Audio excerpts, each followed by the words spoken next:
back to their seats, and there would be the cards all laid out on the table. Good grief. And like all interesting buildings, I'm delighted to hear that this station has a hidden secret. Something that we can't see is underneath where we're standing. When the station was built here, there was a tunnel across to the Midland Hotel. Gosh, now this was a laundry tunnel, but if you had VIPs who didn't want to broadcast to the world that they were having a secret weekend in Morecambe, they could go through the tunnel into the basement of the Midland unobserved. Oh, how fabulously naughty. How wonderfully glamorous it must have felt to sneak into this beautiful hotel.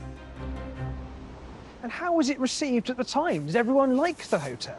There were some who cast a rather quizzical eye, because really it was modernity arrived in Morecambe, so it was a bit of a shock to the system. It would attract a new, younger and fashionable clientele, so a great mythology began to develop around the Midland, really from when it first opened its doors. Of course, because I've seen posters from the LMS so showing the big grand new hotel. That was the destination, not Morecambe anymore, it was the hotel. It was indeed. Yeah, a proper destination building, this one. That's remarkable. Promenade Station closed in 1994 and is now a pub and music venue. The railway clearly transformed Morecambe as a holiday destination. People arrived in their bucket loads. But the star attraction for me isn't the sand and the sea and the donkey rides. It's undoubtedly this reinvented Art Deco masterpiece that sits overlooking it all. A beautiful railway hotel.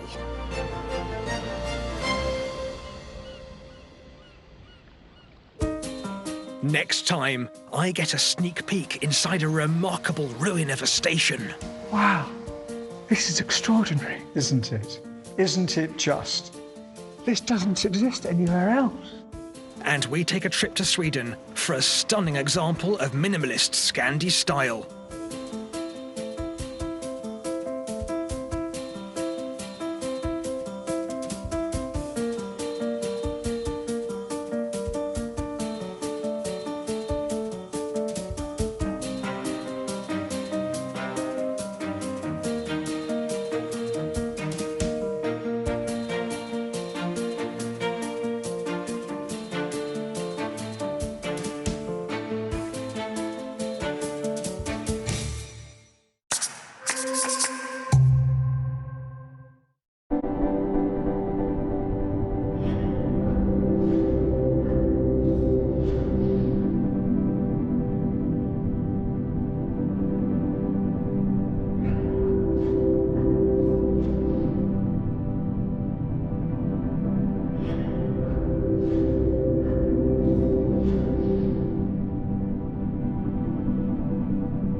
A devastated ruin in a pockmarked landscape that turned the tide of the Second World War.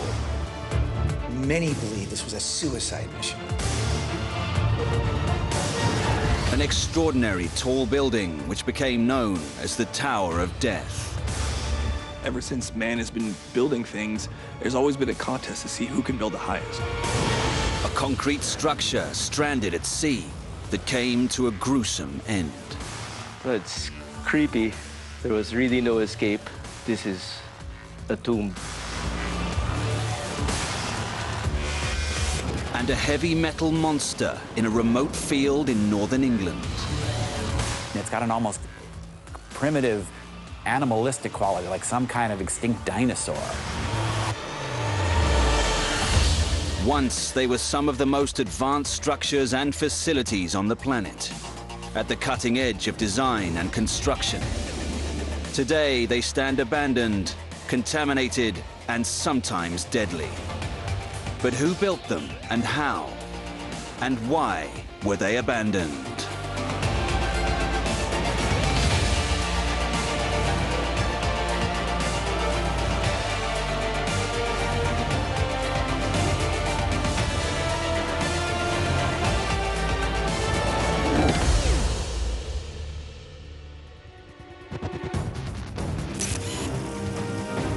On a headland in Normandy, in northwestern France,